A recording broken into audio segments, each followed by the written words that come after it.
भाई कैसे हैं सब? ठीक है। अच्छा, आज मैं ना कसाई की शॉप पे आया हूँ, बड़े गोश्त वाली, ठीक है। और इधर एक लड़का है, ये देखे, ये भाई बैठा है, वो ये कहता है मैंने कच्चा गोश्त खाना है। ये देखे, मुंह खोल के दिखाना ज़रा। ये देखे कच्चा गोश्त खा रहा है और इसने जल्दी कर दी थोड़ी खाने में, एक बोटी और इसको दो। ये देखे भाई, ये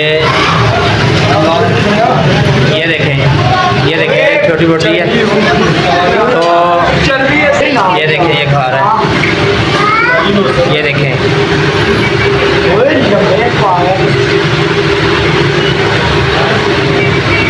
यार की बंदे ने यार कच्चा गोश्त खाई जा रहे। मज़ेदार है, मज़ेदार है।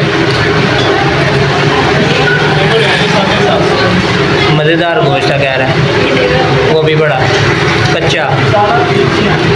इंशाल्लाह ताला क्या मजबूरी है इसकी जो इतना कच्चा गोश्त खा रहे हैं। भूख लगी क्या करूँ, घर से रोटी नहीं मिलती, घर वाले अम्मी छोड़ दी क्या करूँ, घर के सारे बर्तन भी उठा के भेज दिए। बर्तन भी